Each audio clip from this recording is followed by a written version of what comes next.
Vamos a leer el Evangelio según San Lucas en el capítulo 14, versículo 1 y del 7 al 14. Un sábado entró Jesús en casa de uno de los principales fariseos para comer, y ellos lo estaban espiando. Notando que los convidados escogían los primeros puestos, les decía una parábola. Cuando te conviden a una boda, no te sientes en el puesto principal, no sea que hayan convidado a otro de más categoría que tú, y venga el que los convidó, a ti y al otro, y te diga, cédele el puesto a este. Entonces, avergonzado, irás a ocupar el último puesto. Al revés, cuando te conviden, vete a sentarte en el último puesto, para que cuando venga el que te convidó, te diga, amigo, sube más.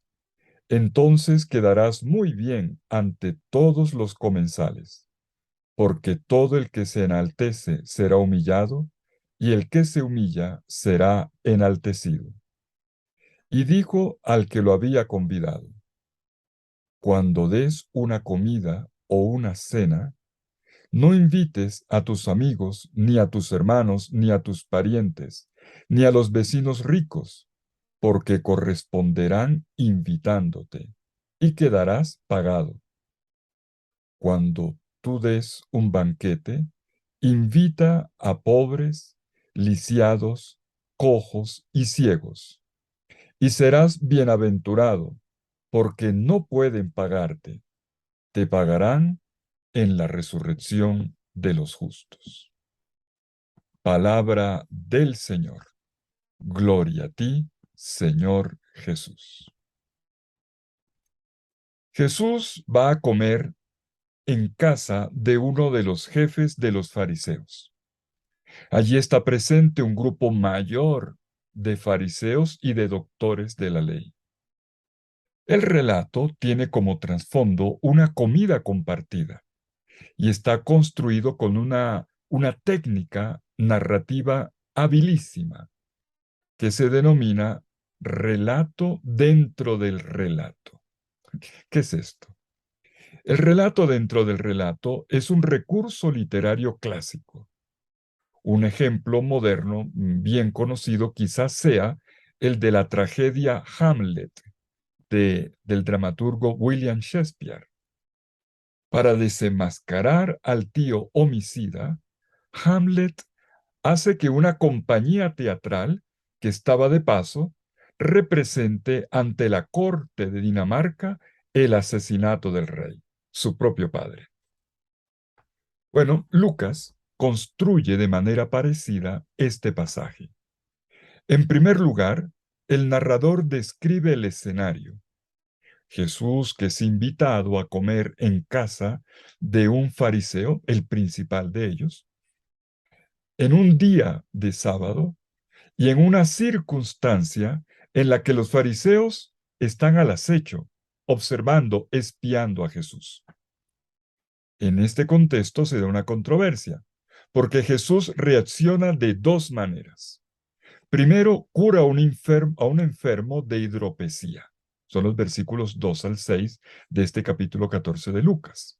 Una escena que, por cierto, es omitida en la proclamación litúrgica de este domingo. Pero luego cuenta una parábola que tiene como tema a los invitados, o mejor, los primeros y los últimos puestos en un banquete, extrayendo de la parábola una lección para el fariseo que lo había invitado a comer. Comencemos con el contexto. La puesta en escena tiene como ambiente principal un banquete. Se trata de la tercera comida que Jesús comparte con el grupo de los fariseos, la tercera.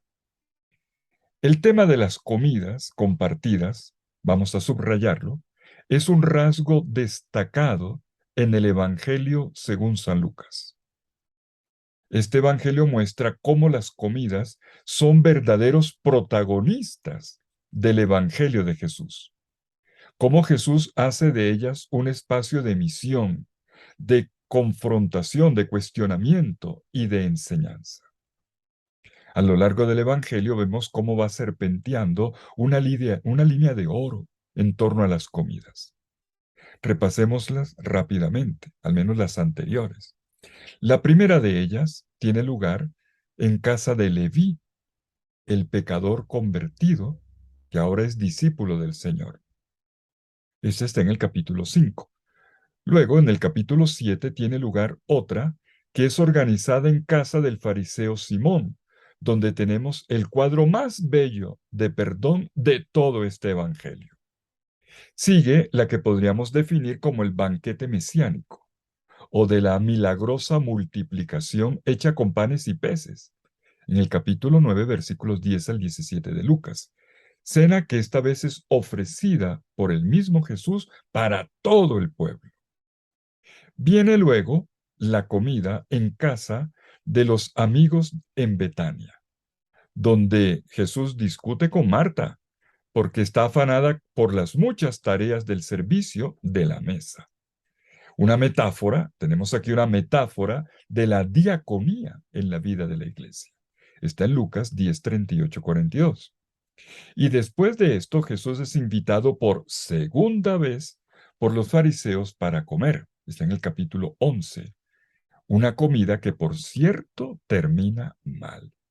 Y viene entonces una tercera invitación por parte de uno de los principales fariseos, en la que se retoma la actitud insidiosa en la que terminó la segunda comida con ellos. Y esta es la que estamos leyendo en esta ocasión.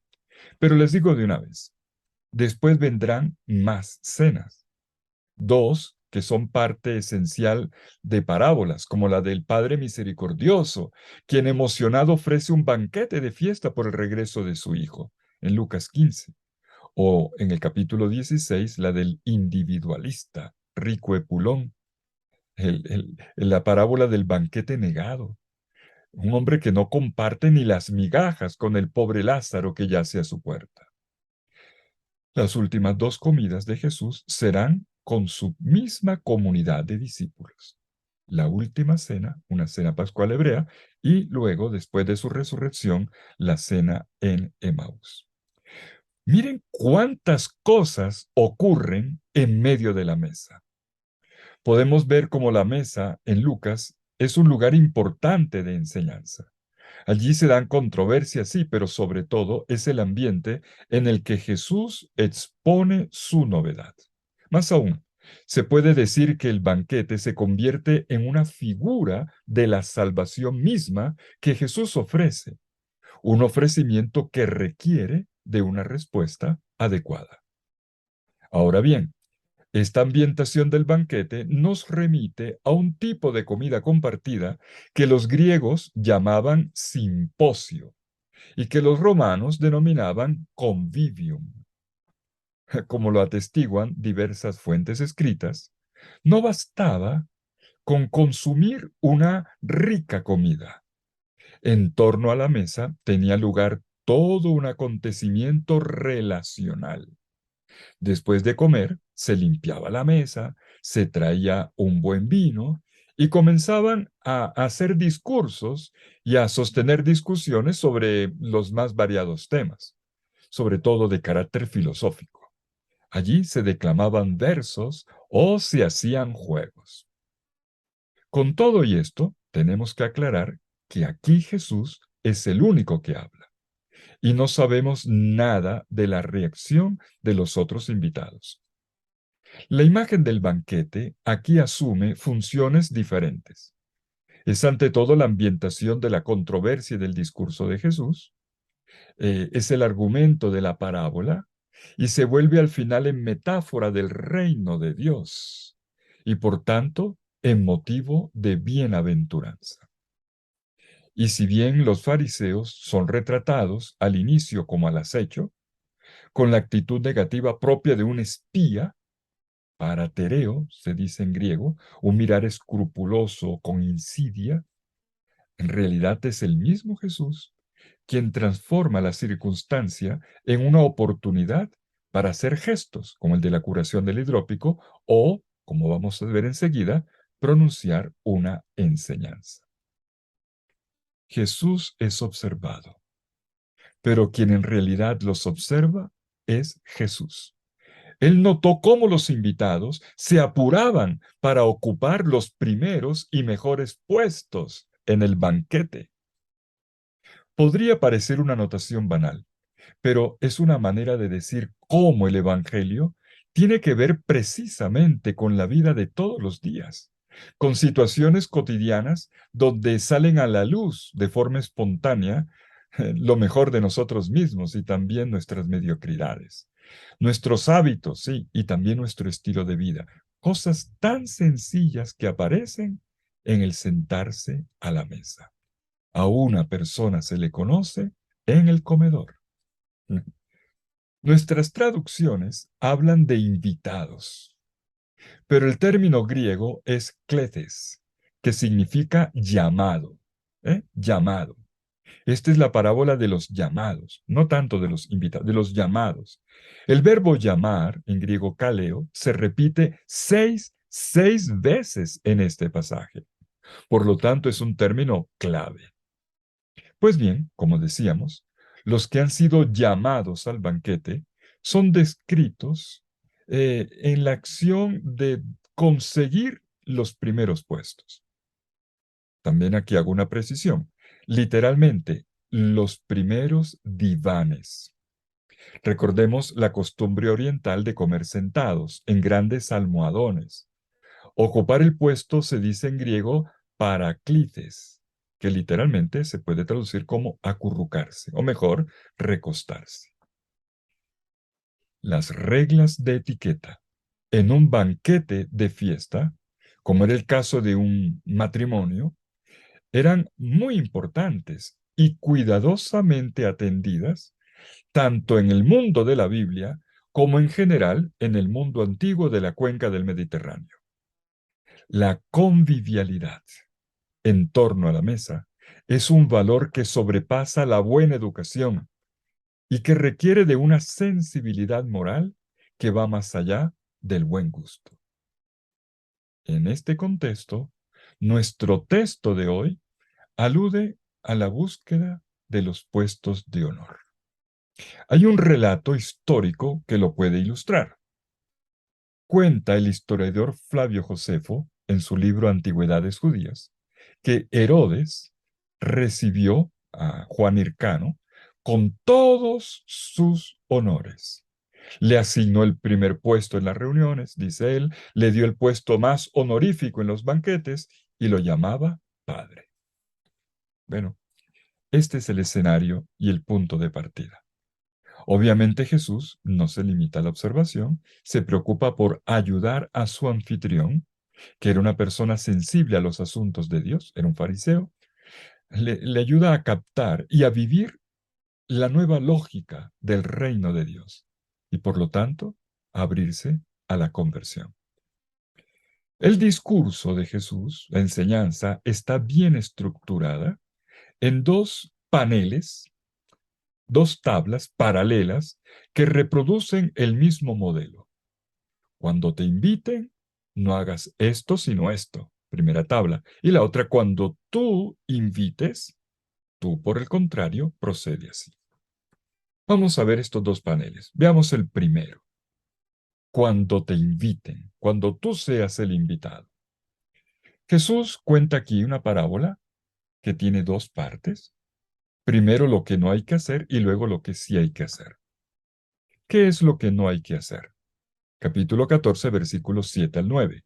Cuando alguien te invite a una boda, no vayas a ponerte en el primer puesto, no sea que otro más distinguido que tú haya sido invitado por él. Y al llegar el que los invitó a ti y al otro, te diga, cédele el puesto a este. Y entonces empieces a buscar avergonzado el último puesto. Jesús continúa ahora con lo que sí hay que hacer, versículos 10 y 11. Al contrario, cuando te inviten, ve a buscar el último lugar para que cuando llegue el que te invitó te diga, amigo, sube más arriba. Entonces quedarás muy honrado ante todos los comensales. Notemos las palabras claves. Cédele el sitio a este, en medio del drama. Sube más alto. Los puestos de los invitados estaban fijados previamente, siguiendo reglas precisas que reflejaban la pertenencia a los diferentes estratos sociales.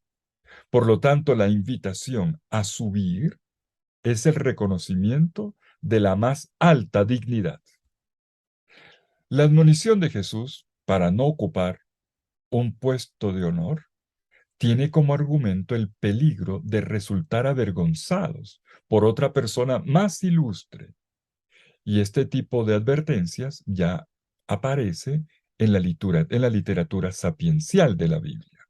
Por ejemplo, en el libro de los Proverbios, en el capítulo 25, versículos 6 y 7, tenemos un texto con el que se educaba a los principiantes sobre cómo comportarse en los banquetes. Dice así: no presumas delante del rey, ni te pongas en el sitio de los grandes, porque más vale que te digan, sube acá, que ser humillado en presencia de un príncipe. Ya ven de dónde viene la parábola. Lo que parece ser un simple consejo prudente, en realidad, en boca de Jesús, es una regla fundamental del reino de Dios. Jesús lo sintetiza al final con el dicho del versículo 11: porque todo el que se enaltezca será humillado, y el que se humille será enaltecido. Este dicho que acabo de citar proviene de la profecía de Ezequiel, la dice Jesús en Lucas 14:11, pero la encontramos primero en Ezequiel 21:31, donde dice: retírate la corona, quítate la tiara, las cosas no serán como antes, lo bajo será elevado y lo alto rebajado. Casi tal cual. Pero atención, quien lleva a cabo esta doble acción de exaltar y de humillar es Dios. Estamos aquí ante un procedimiento gramatical que se denomina técnicamente pasivo divino. O sea, cuando una frase de este tipo tiene el sujeto tácito, generalmente es que se está refiriendo indirectamente a Dios. Por lo tanto, el vuelco de las situaciones es obra de Dios. Él humilla, Él enaltece. Una afirmación que el Evangelio de Lucas no se cansa de repetir. La primera que lo ha dicho ha sido María, en el Magnificat, en 1.52, pero también lo encontramos en las Bienaventuranzas y los Ayes en 6:20-26 y también en 10:15. ¿Y por qué esta paradoja divina? Hay una pista en la frase que dice: amigo sube más arriba. Amigo. Este nombre intenso y dulce está reservado para quien ha elegido quedarse en el fondo de la sala. Amigo. Este es el verdadero amigo de Dios y de los demás. Y lo ha demostrado con este gesto del quedarse atrás, como si quisiera decirle a cada uno de los invitados: vayan ustedes primero que yo, ustedes son más importantes que yo, ustedes son lo primero. Y es así como uno se hace amigo de Dios. Un Dios que eternamente no hace más que considerar a todo ser humano más importante que él mismo. Y Dios se reconoce en quien es como él y exalta a quien con él se identifica. Pero continuemos. El segundo panel de la parábola, que se ocupa ahora del cuando tú invites, ya tú no eres el invitado, ahora depende de ti. Cuando tú invites, bueno, sigue la misma estructura del panel anterior. Pero cuidado, ahora no se trata de una ficción, sino de una lección que se deriva de la parábola.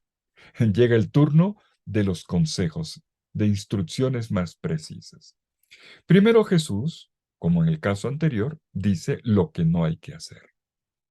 le dice al que lo había invitado, cuando des una comida o cena, no llames a tus amigos, ni a tus hermanos, ni a tus parientes, ni a tus vecinos ricos, no sea que también ellos te devuelvan la invitación y te sirva de recompensa.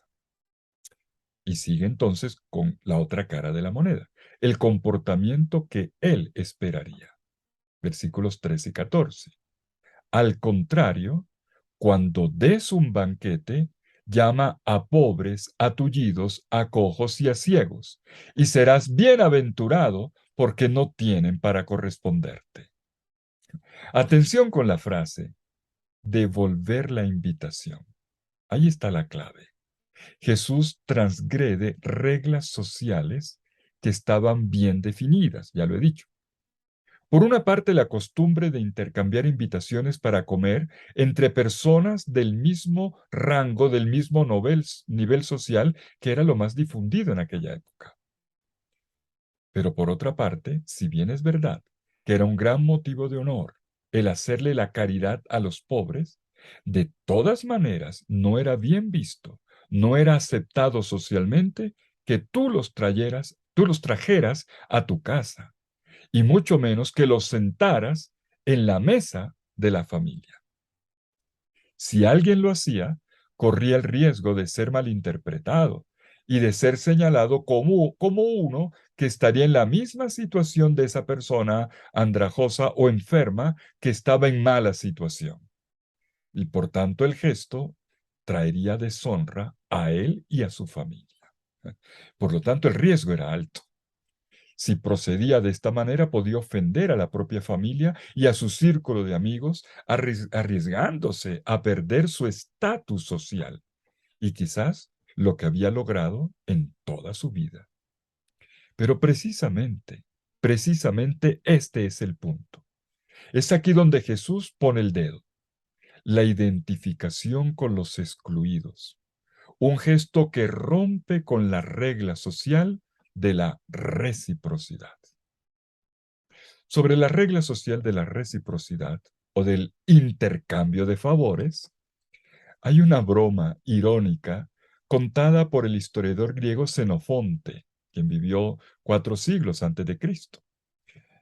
En una ocasión, cuenta él, el potentado Calias le dice al rey Filipo, nadie más me invitará con la expectativa de que yo, por mi parte, también lo invite. Bueno, es a este principio de reciprocidad, de intercambio de favores, a lo que está aludiendo Jesús. Pero si Jesús lo evoca, no es para decir que se haga eso, sino todo lo contrario, para destruirlo, para revertirlo, para mostrar cómo este principio social es irrespetado, no por parte del pobre, sino que no tiene condición, no está en condiciones de devolver favores, sino por parte del mismo Dios, quien solo al final de los tiempos, en la resurrección de los justos, como se dice en el versículo 14, dará el retorno. En última instancia, esta es la manera como Jesús le enseña a su anfitrión y a todos los fariseos y doctores de la ley que le están escuchando un principio que proviene del mismísimo Dios y que se debería reflejar en la vida cotidiana. Esto es, que no tienen que ocuparse solamente de los que les están a la par, como ocurre con las etiquetas sociales, sino ante todo de los excluidos, de los que no son tenidos en cuenta, de los que están en desventaja social. Ellos no les devolverán el favor ahora, pero por este camino obtendrán un logro mayor en la comunión con Dios, en la resurrección, en la vida compartida con Él. Como conclusión, Jesús afirma en el versículo 14 que quien acepta esta nueva lógica de comportamiento será proclamado como bienaventurado. Y serás bienaventurado porque no tienen cómo corresponderte. Se te recompensará en la resurrección de los justos. En el Sermón de la Llanura de este mismo Evangelio de Lucas, Jesús había proclamado como bienaventurados a los pobres y a los ricos, en cambio, les lanzaba una advertencia, una amenaza en realidad. Pero ahora a este punto del Evangelio, el lector entiende que para un rico hay una posibilidad. Existe una manera de ser bienaventurado, pero que esto requiere que se humille a sí mismo, que se identifique con el pobre y que lo acoja como a alguien de su mismo nivel. Bueno, este es el Evangelio de hoy. Permítame retomar, ya para terminar, la lección que nos da esta página del Evangelio de Lucas. Jesús se muestra en esta ocasión como un maestro en el arte del banquete y de la hospitalidad, de los comportamientos eh, que identifican tanto a quien invita como a quien es invitado, lo que tendrían que tener en cuenta. Y vimos cómo Jesús se ha puesto en el lugar de un maestro de sabiduría. Todo comenzó con un cruce de miradas. La gente miraba a Jesús y Jesús miraba a los invitados. Hay un cruce de miradas en este comedor que es como la metáfora de la vida. Lograr los primeros puestos, competir, con la ilusión de que vivir es ganar, prevalecer sobre otros, obtener la propia satisfacción. Y examinando este tipo de comportamientos socialmente establecidos, Jesús contrapone, propone otra lógica. Ve a ponerte en el último lugar.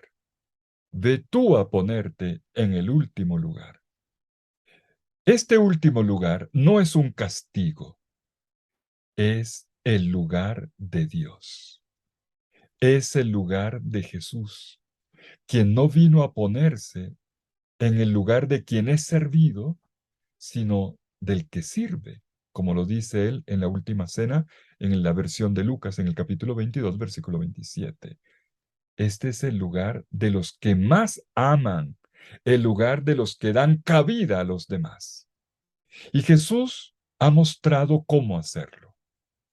También en el libro de los Proverbios, otra maestra, la señora Sabiduría, mostraba su pericia en el arte del banquete, mandándole a sus criadas que llamasen a los invitados a lo más alto de la ciudad. Proverbios 9:3. Jesús asume estos mismos cánones de la sabiduría bíblica en su enseñanza, pero invirtiendo la posición de la invitación. Mientras que la doña Sabiduría llamaba a los aprendices trasladándose a lo más alto de la ciudad, Jesús, por el contrario, le pide a su anfitrión y a todos los que lo escuchan que busque a sus invitados en las partes más bajas de la ciudad y de la sociedad, en los suburbios, en los rincones olvidados del país también. Allí, como dice Jesús, donde están los pobres, los tullidos, los ciegos, los cojos. Allí tenemos nuevamente cuatro rostros que nos llevan más allá del círculo de la familia y de los afectos, más allá de la gratificación de la reciprocidad, rostros de necesitados que abren ventanas a un mundo nuevo. Dar a pérdida, dar primero, dar sin retorno. En el Evangelio, el verbo amar se traduce siempre con el verbo dar. Y si el motivo que da Doña Sabiduría en el Antiguo Testamento es el de un banquete que lleva a un compartir y que es el camino para alcanzar la vida y el discernimiento, como dice Proverbios 9:6, Jesús, en cambio, se apoya en una paradoja que da vértigo. La paradoja está en el humilde que será exaltado, como dice el versículo 11, y el vértigo en la bienaventuranza que recibe todo el que ofrece una comida sin esperar nada a cambio, como dice el versículo 14. Pero también Jesús apuesta por la vida. a la par de la sabiduría, pero una vida que para él se llama la resurrección de los justos, como dice el versículo conclusivo. Y este futuro comienza ahora. Según Jesús, será bienaventurado, colmará las búsquedas de su corazón. Todo el que experimente la embriaguez de la gratitud, de la gracia, del puro don, de la belleza de quien se permite compartir una mesa de pura alegría. Pues sí, serás bienaventurado, serás bendecido porque no tienen cómo pagarte, cómo devolverte el favor. Esta pequeña frase encierra el doble secreto de la felicidad. Siempre tiene que ver con el don. Nunca puede ser solitaria. Das un poquito de felicidad a alguien y enseguida vuelve a ti, multiplicada desde el rostro del otro. Más aún, serás bienaventurado, serás bendecido porque actúas como actúa Dios, porque de Él aprendes a amar sin cálculos, sin medida, porque ofreces un amor que pone en marcha el motor de la vida.